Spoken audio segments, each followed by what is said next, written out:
let's talk about how to develop your intuition and talk to and hear from higher guidance. So there are three ways that I'm going to focus on. The first is meditation.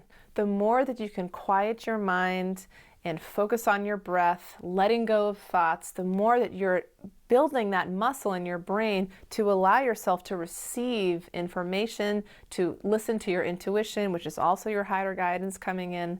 And this intuition can guide you in every moment of your life, in any aspect of your life that you choose. For me, it is the only answer, and I use this in every area of my business, of my personal life, especially when things get difficult. So with meditation, I like to say that the higher self or the spirit realm lives in the space between your thoughts. And so every moment when you're letting go of a thought, like a cloud in the sky, there's this pause in between that.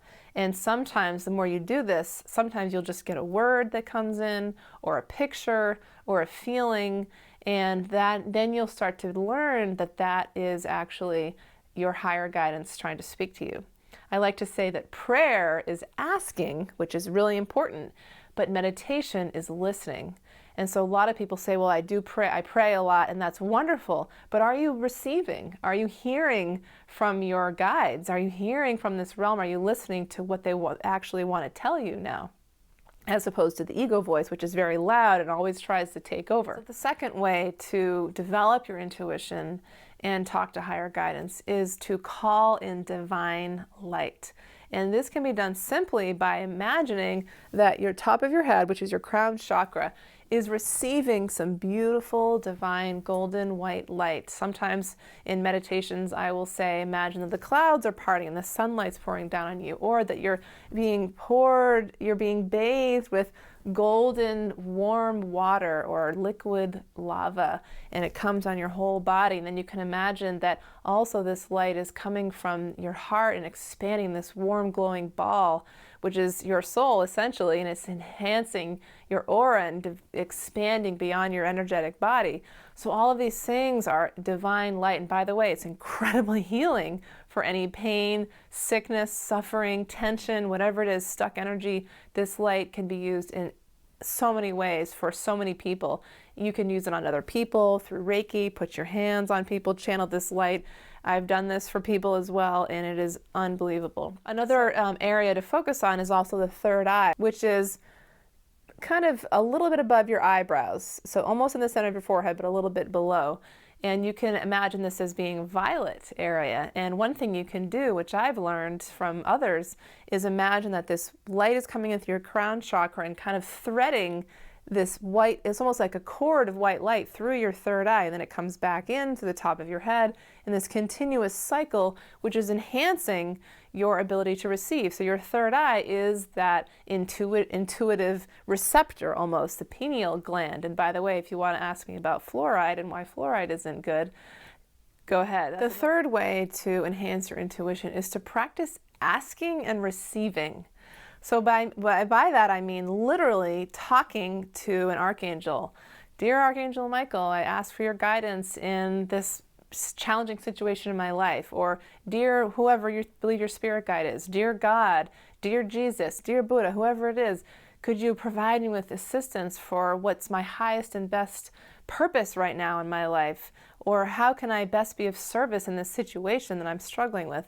And wait. And then you wait. So you can practice in your mind to see, focusing on your breath, letting go of your thoughts, quieting your mind, to see if something comes in, or a picture comes in, or a feeling. Sometimes people see colors. Sometimes people hear little phrases. That's what I often get mostly, is the hearing, but sometimes pictures come in. There's different names for this: clairaudience, clairvoyance, clairsentience, which is feeling. Sometimes you get a feeling.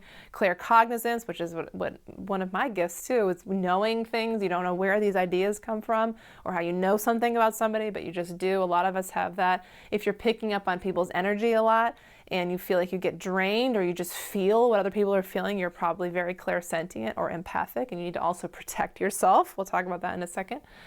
So practice quieting your mind and seeing what comes in.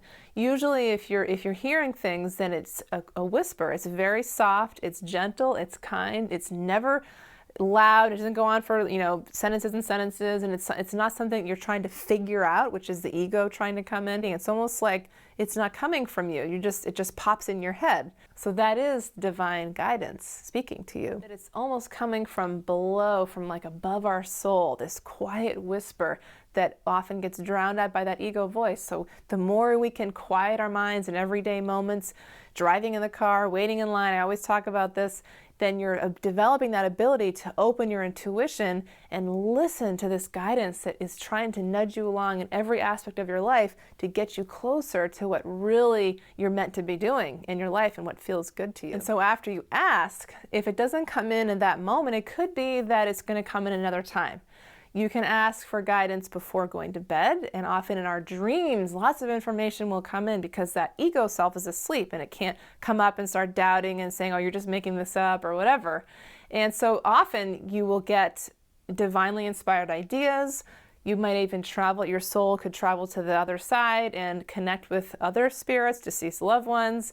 I've had this many times I actually met my children as their souls before they were born. I've had deceased loved ones talk to me after they've passed on. You might find that you just have some idea that comes to you or an answer to what you were looking for. And then when you wake up, make sure to write it down so you don't forget.